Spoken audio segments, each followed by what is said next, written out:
Boa noite, meus irmãos. Que Jesus, o nosso divino amigo, nos abençoe a todos e nos mantenha sob a sua paz. Nosso tema é a conduta espírita diante do Evangelho. E vamos lembrar ou refletir um pouco dessa relação que nós, espíritas, que adotamos o pensamento espírita como filosofia de vida, devemos ter com o Evangelho de Jesus, com seus ensinamentos, enquanto uma bússola ética para a condução das nossas vidas. Allan Kardec, em as páginas introdutórias do Evangelho segundo o Espiritismo, essa obra que faz uma análise de uma quantidade extensa de ensinamentos do Mestre Jesus, de forma didática, à luz do pensamento da doutrina espírita e das orientações dos espíritos superiores. Nessa obra, Allan Kardec vai apontar o Evangelho como um código moral a ser aplicado pelos espíritas em todas as circunstâncias da vida. É muito importante Allan Kardec adentrar sobre o objetivo da obra em O Evangelho segundo o Espiritismo, alertando-nos a este respeito. Porque isso traduz uma relação diferente que nos cabe estabelecer com as lições memoráveis do Mestre da Cruz. É uma experiência, é um convite à vivência, à aplicação diária daquilo que Jesus nos recomenda. Não são as palavras de Jesus, sob o enfoque espírita, apenas um conjunto de belas máximas. Não se traduz o Evangelho em uma quantidade de conceitos apenas admiráveis. Mas nós encontramos, em O Evangelho segundo o Espiritismo, um roteiro ético-moral, que deverá, quando abraçamos o ideal espírita enquanto filosofia de vida, deverá orientar o nosso pensamento, a nossa palavra, os nossos atos. É um pouco diferente daquilo que nós vivemos nas religiões do passado. E aí lembramos de Leon Denis, o ilustre filósofo espírita, operário que se fez filósofo, que teve a oportunidade de escrever uma obra chamada Cristianismo e Espiritismo. E essa obra guarda um capítulo muito curioso, intitulado Doutrina Secreta. Mas por que doutrina secreta? Eu li esse livro, eu era muito jovem. Fiquei pensando, acho que o Leon Denis está caducando das ideias. Por que doutrina secreta?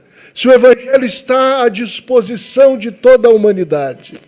Mas é claro que eu era um ignorante, ainda sou um pouquinho, do ponto de vista histórico.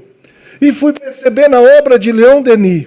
O fato é que, nada obstante a humanidade tenha, no conjunto da Bíblia, o corpo de textos do Novo Testamento, nada obstante as religiões cristãs estudem esses textos, a mensagem essencial de Jesus, pelas escolhas da humanidade, passou a ser colocada em segundo plano, diante dos dogmas, dos rituais exteriores, das catedrais douradas, das práticas muito mais voltadas a animar a atenção dos indivíduos em uma perspectiva de fé cega quando o Evangelho de Jesus é, sobretudo, um conjunto de informações que levam aquele que estuda, pensa a respeito e procura aplicar a uma vida sábia. Então, o Evangelho é, sobretudo, uma filosofia perene, profunda, imortal. Então, Leon Denis faz a crítica reflexiva do bom filósofo, apontando que a humanidade perdeu de vista aquilo que era essencial no Evangelho, mas a doutrina do Consolador, o Espiritismo apresentado à humanidade por Allan Kardec, em que pese e respeite todas as crenças, e por implicação convida aos espíritas a respeitarem todas as crenças religiosas, não deixa de apontar que há um elemento espiritual. As verdades espíritas, os princípios do espiritismo, bem compreendidos, nos ajudam a desenvolver o entendimento mais adequado do Evangelho de Jesus, extraindo da letra o espírito, o ensinamento, a aplicação. Amplia a compreensão sobre os nossos deveres religiosos. Durante séculos, imaginamos que cumprir o dever religioso era ir ao culto, era obedecer a um sacerdote, era estar vinculado a uma denominação religiosa, era contribuir financeiramente com o templo e com a igreja.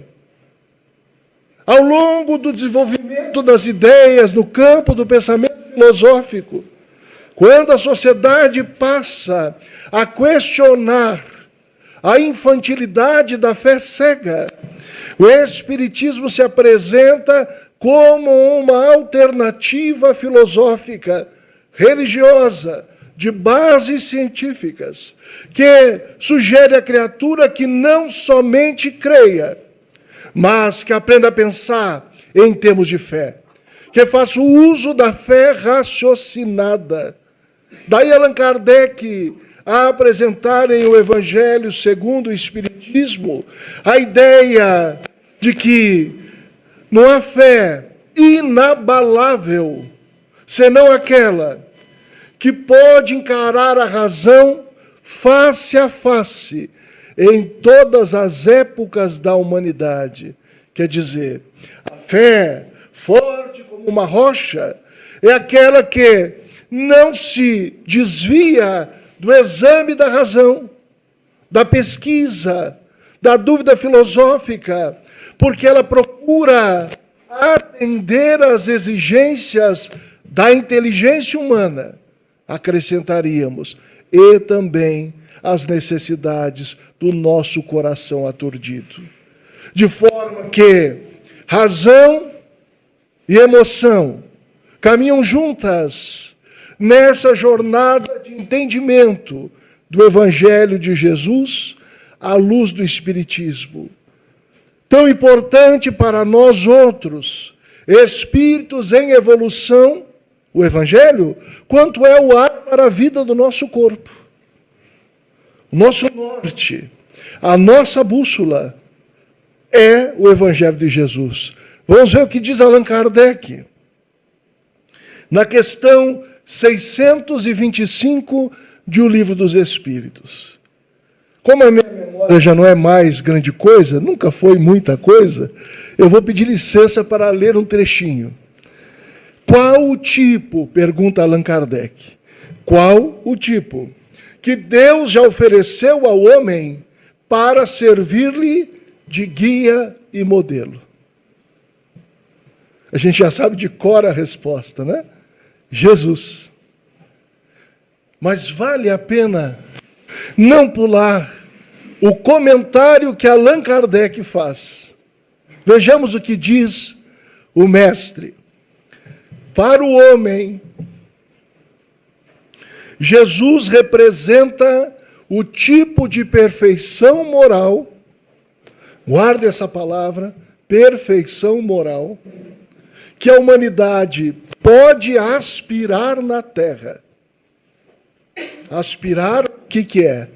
Querer, sonhar, almejar. Deus nos oferece como o mais perfeito modelo.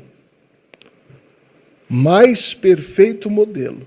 E a doutrina que ensinou é a mais pura expressão da lei de Deus.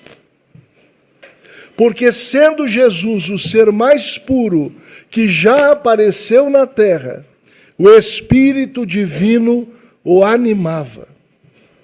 Se alguns pretenderam instruir os homens na lei de Deus, algumas vezes o transviaram por meio de sentimentos demasiado terrenos e porque confundiram as leis que regulam as condições da vida da alma com as que regem a vida do corpo.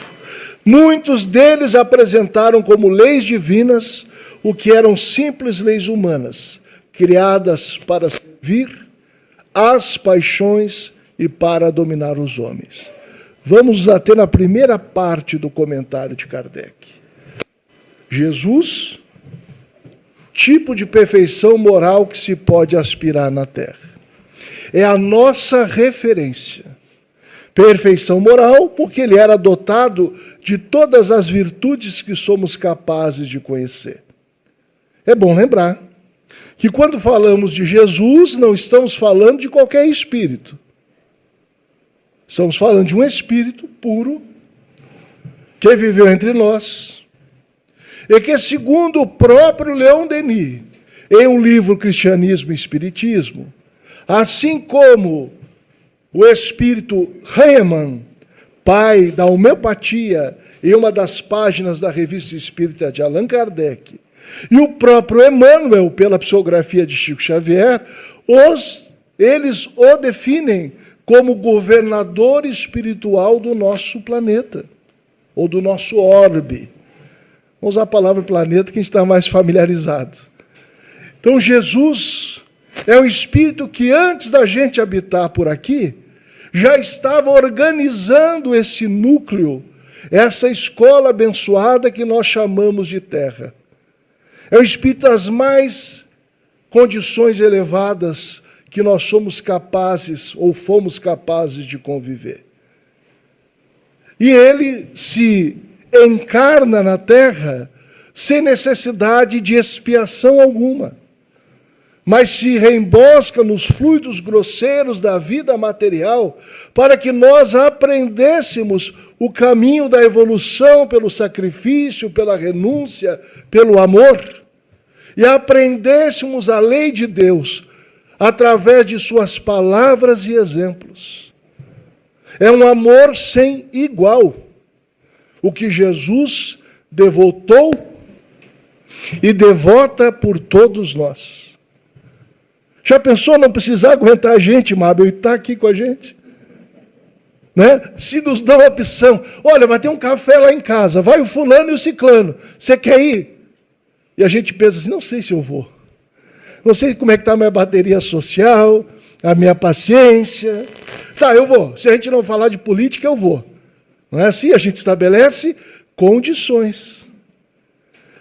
Mas Jesus era dotado, e é dotado a respeito de nós, de um amor incondicional. E para os espíritos superiores, que editaram a doutrina para Allan Kardec, é a nossa referência de perfeição que devemos buscar. Vejamos que a pergunta, assim como a resposta, nos aponta Jesus como guia e modelo. E aí eu vou repetir algo que talvez alguns de vocês já estejam cansados de ouvir de mim ou de outros. Mas como compromisso da gente não é para agradar, é com a doutrina, a gente tem que dizer. Ter Jesus por guia é permitir-nos conduzir por ele. A gente junta as economias, hoje está muito na moda excursão, né? É Gramado ou Gramado, é mais ou menos assim. Aí a gente vai para uma excursão em Gramado. A gente vai com um guia, acreditando que o guia saiba onde vai nos levar, de forma que a excursão vale a pena. A gente não vai às cegas. Não é assim? E nós os deixamos conduzir. Imagina, faz a excursão e quer saber mais que o guia. Aí fica o chato da excursão, né? Sempre tem. Quando não tiver, cuidado, que pode ser o chato, pode ser a gente. Quando não aparece o chato, observe-se. Mas então Jesus, como guia, quer dizer que a humanidade deve se deixar conduzir por ele. Há uma bela página, Médico das Almas, é o Evangelho segundo o Espiritismo, que o Espírito de verdade diz que nos cultiva no silêncio das nossas almas. Jesus age assim sobre todos nós. A sua influência não é possível passar ao largo dela, ainda que venhamos muitas vezes a nos iludir por questões que não interessam ao espírito imortal que nós somos. Mas, vez por outra, nós encontramos com Jesus. Parece até que ele persegue a gente. A gente muda de religião, vai parar lá no Espiritismo. Aí o povo desata a falar de Jesus. Alguém entrega um livro, está lá o Evangelho segundo o Espiritismo. Ou quando não são as palavras expressas, ou o nome dele, são as ideias. E as ideias chegam de um jeito ou outro ao nosso coração. Porque ele é o bom pastor. E nós somos as suas ovelhas. Nós temos compromisso com ele. E o Espiritismo vem reavivar em nós esse compromisso evolutivo, de aprimorarmos o nosso caráter, de desenvolvermos a nossa inteligência e nos colocarmos a serviço da vida do próximo, da lei de amor, e darmos a nossa cota de contribuição para que esse planeta, com gente que adora uma guerra, nunca vi isso, né? Como tem estadista que gosta de guerra. E dizia o poeta que o senhor da guerra não gosta de crianças. Quem mais sofre na guerra são as crianças, os idosos, e as mulheres e os deficientes. A guerra, nós que aqui não vivemos em guerra, não fazemos ideia o que é viver em guerra. O que é não dormir, como relatavam as crianças na faixa de Gaza, em razão do bombardeio contínuo, de não saber se estamos protegidos no acampamento dos refugiados.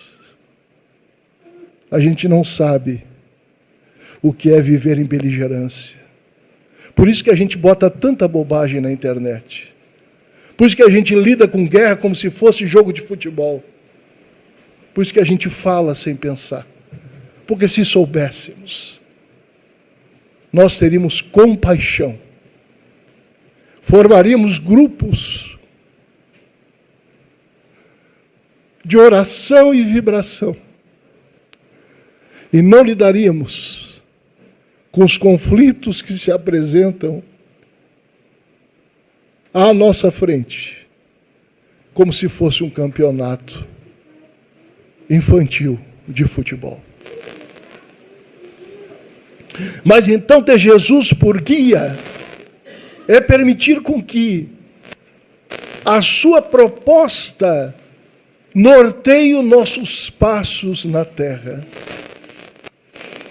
É consentir que o amor ao próximo, o exercício do perdão, a atitude pacificadora, o respeito aos direitos do outro, a amorosidade seja uma diretriz comportamental diária, porque a ética do Evangelho assim nos pede. Jesus é uma figura muito peculiar, porque ele não estabelecia distinções entre as criaturas. Pelo contrário, aqueles que eram socialmente inutilizados, desconsiderados, eles os elevava à dignidade que era própria. E eu vou dar um exemplo a respeito disso. Quando Jesus visita a casa de Marta e Maria, irmãs de Lázaro, na aldeia de Betânia. Betânia era uma aldeia que se estabelecia como roteiro comum para aqueles que iam a Jerusalém para as atividades religiosas. Naquele momento, diz o Evangelho de Lucas, Jesus vai com os discípulos até a casa de Marta e Maria e as visita. Imagina o que era recepcionar Jesus. Marta já foi ver as situações que diziam respeito ao bem-estar dos convidados. Foi à cozinha, foi cuidar da mesa, foi organizar a casa enquanto os convidados se acomodavam e passavam a ouvir Jesus. Maria, a sua irmã, fez diferente. Sentou-se aos pés do mestre, como faziam os alunos dos rabinos. Mas há uma questão aí que é curiosa. Quando nós vamos observar as contribuições da história cultural, especialmente dos estudos de Kenneth Bailey, ele que escreveu um livro, Jesus sob a ótica do Oriente Médio, nós vamos perceber que o que Maria faz, sentar aos pés do mestre, era profundamente escandaloso. Porque não era privado às mulheres, ou melhor, não era outorgado às mulheres o direito dos estudos dos livros sagrados como era aos homens. Aquilo era um escândalo. E aí vamos ver Marta incomodada com a postura da irmã e que vai questionar ao mestre, mas Senhor, tu não vês que... Claro, estou adaptando aqui o texto, depois vocês olham o Evangelho de Lucas. Tu não vês, quem sabe que eu estou sozinha na tarefa, será que não podes dizer a Maria para que me auxilie? E ele responde, Marta, tu te inquietas e angustias por muitas coisas, mas só uma te é necessária. Maria escolheu a melhor parte, que nunca lhe será tirada. O incômodo de Marta não era só de divisão de tarefas. A gente tende a associar o nosso cotidiano. É muito mais do que isso. Porque depois ele vai ter que lidar com a opinião dos vizinhos, dos amigos. Porque aquela postura da irmã era uma ruptura cultural impensável. O Espírito de Emmanuel, na obra Religião dos Espíritos, no capítulo que trata de Jesus e a mulher, nós vamos aprender com o benfeitor espiritual que a mulher, ao tempo de Jesus, naquela sociedade judaica, ela era comparada a um pequeno animal, uma pequena propriedade do homem. Ela não tinha direito a escolhas, não tinha autodeterminação. Era um objeto, era uma posse. Mas Jesus tinha essa característica comportamental. Apesar da mentalidade atrasada daqueles homens, daquela sociedade, ele erguia as mulheres à condição da dignidade que lhes é naturalmente própria, enquanto espíritos imortais, enquanto mulheres.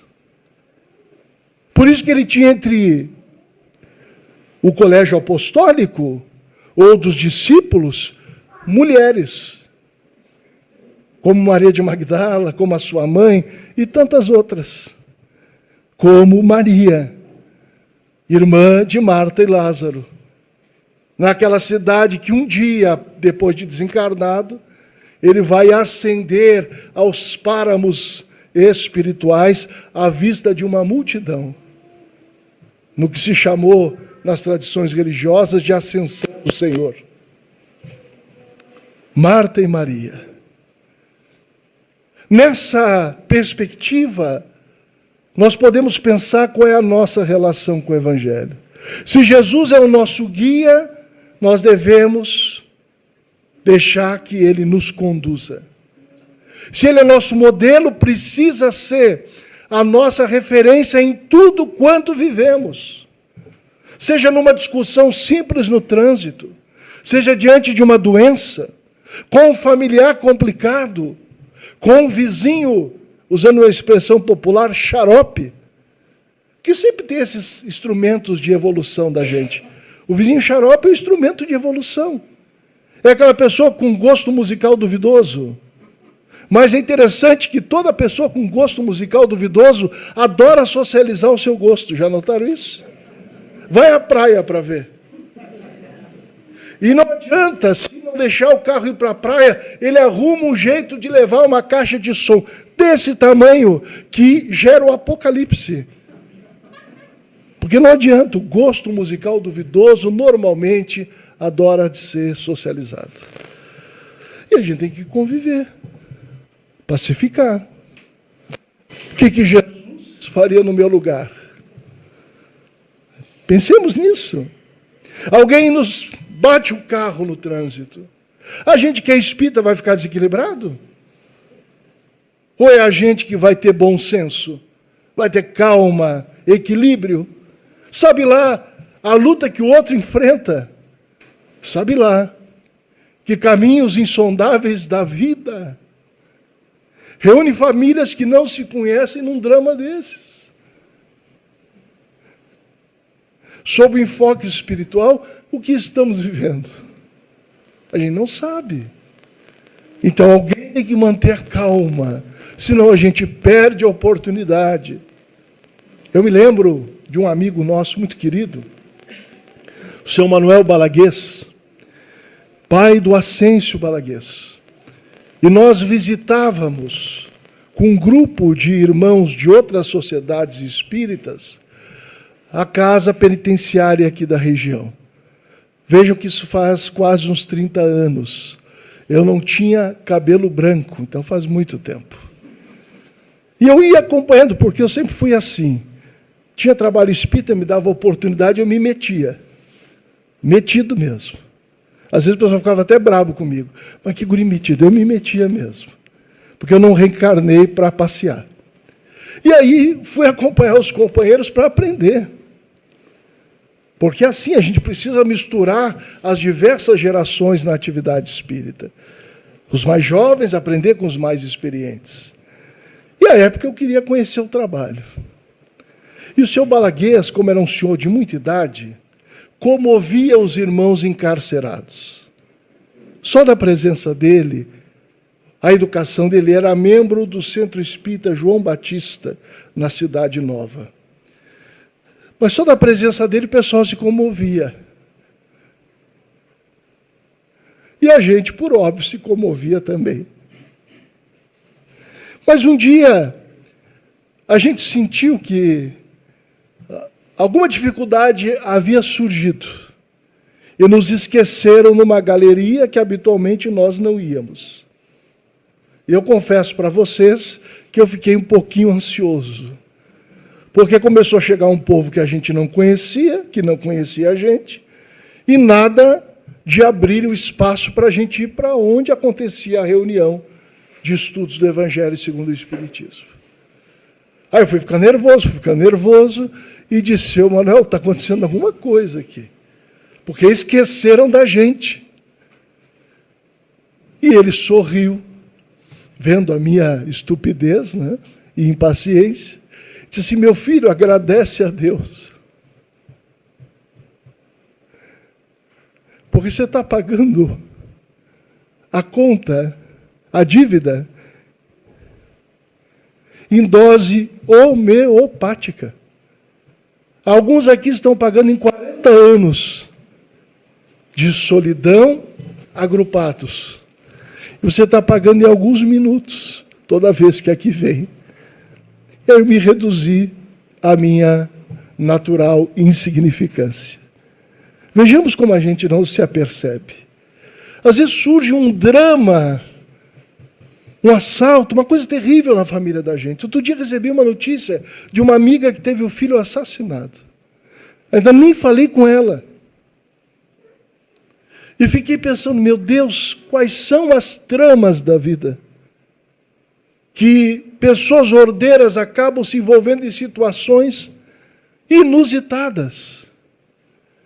E que aprendizagens podemos extrair, não para odiar o delinquente, mas para construir relações sociais mais saudáveis, mais pacificadoras, que possam contribuir com a construção dessa nova era, que não comporta preconceito, violência, competição, egoísmo.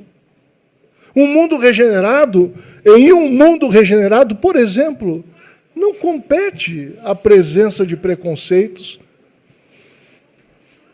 de xenofobia, por exemplo, em que a pessoa odeia o outro que é de outro povo. O racismo, imagine mundo de regeneração, com racismo como algo cotidianamente vivido. Alguém imagina, doutor Bezerra e os espíritos amigos aprovando a atitude racista de alguém? Ninguém imagina, ou por óbvio, é uma questão lógica. Porque o mundo de regeneração, segundo Allan Kardec, em obra Gênese, é um mundo em que o bem predomina, em que, enquanto indivíduos, nos modificamos para a melhor, onde passamos a nos pautar no Evangelho de Jesus e vamos tendo mais espiritualidade do que religião. Gosto muito do psicanalista, teólogo Rubem Alves, e educador também. Puxar a brasa para os professores, né? E o Rubem Alves dizia dessa diferença na sociedade de religião e espiritualidade. Religião está ligada ao fato social, enquanto instituição, ao rótulo. Espiritualidade diz respeito à essência, aos princípios espirituais que abraçamos e precisamos dinamizar na nossa vida.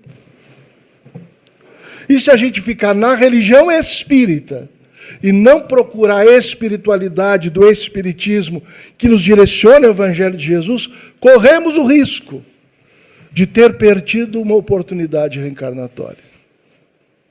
Porque o espiritismo não é para encher a cabeça da gente, não é só para a gente participar de evento bacana, é para que nós sejamos pessoas melhores.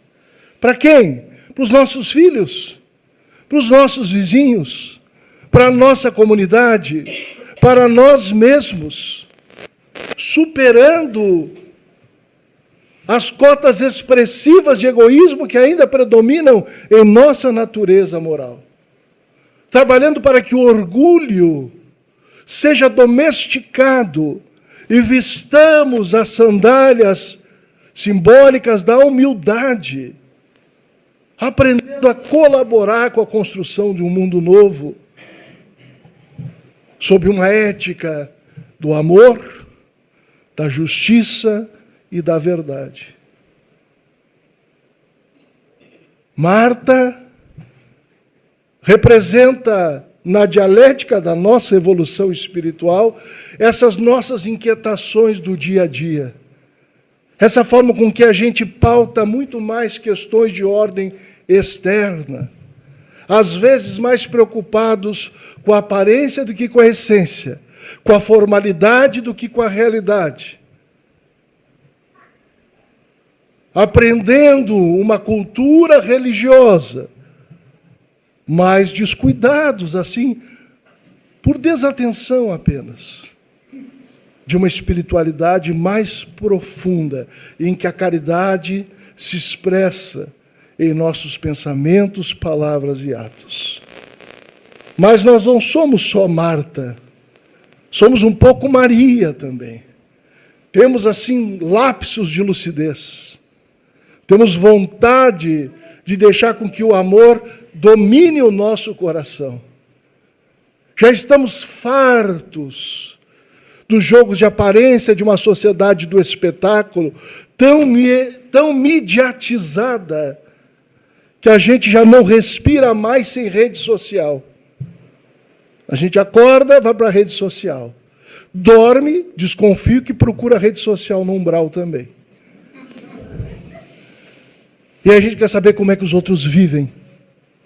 A gente quer saber, e poucas vezes buscamos nesses recursos abençoados aquilo que alimenta o espírito imortal, aquilo que nos direciona à vivência do Evangelho. E não é para a gente cuidar os outros nessa proposta, é para que a gente dê conta da própria vida. A nossa vida já dá bastante trabalho para que a gente pare e comece a cuidar da vida dos outros. Não dá tempo, não vale a pena. Mas cuidar como é que a gente tem vivido. Eu tenho trazido estímulo ao bem? Eu tenho trazido uma visão otimista?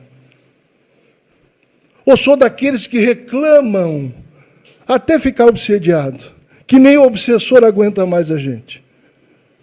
Às vezes as criaturas vão às reuniões mediúnicas, esses espíritos dizem, olha, eu estou tentando, mas fulano não me deixa em paz. Ou eu já não estou mais por lá, pode me tirar dessa. Mas ele tem outras companhias, porque esse é o mecanismo de sintonia. Qual tem sido a nossa conduta diante do Evangelho? De Marta, atrapalhado com um monte de coisa, ou de Maria, atento ao essencial?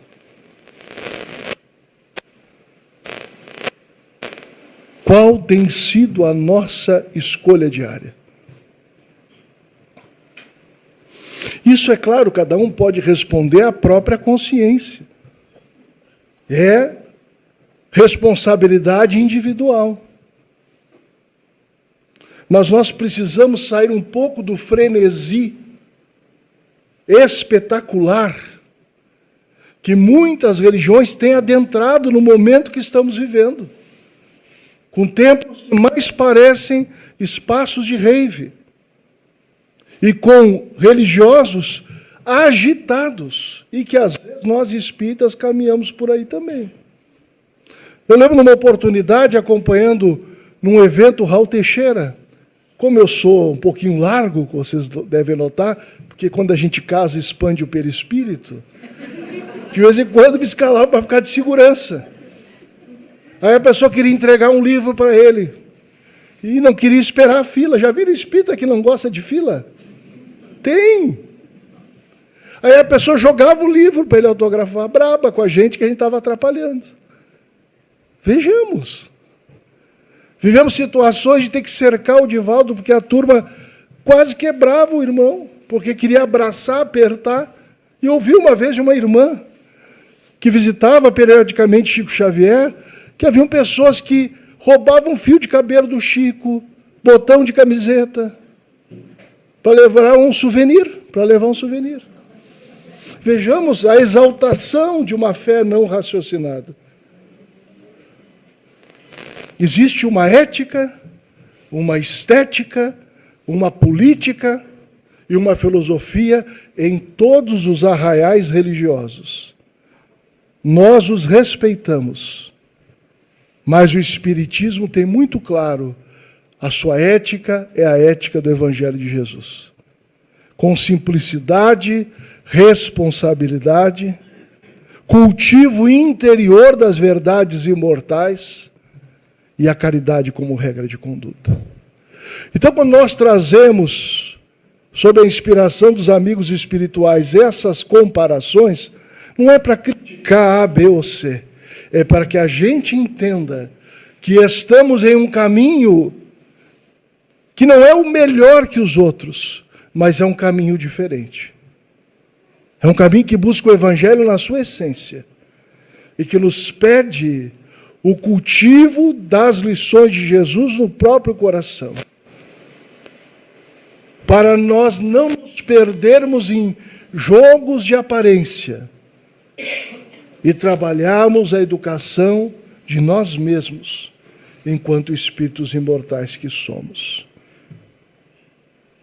O Espiritismo é um convite à educação do espírito imortal. Ter Jesus como guia e modelo é estarmos diante do Evangelho na condição de aprendizes, nos dispondo a adaptar a nossa natureza moral aos exemplos e aos ensinamentos de Jesus. Não nos inquietemos tanto, procuremos o que é essencial, e isso jamais nos será tirado. Muita paz a todos.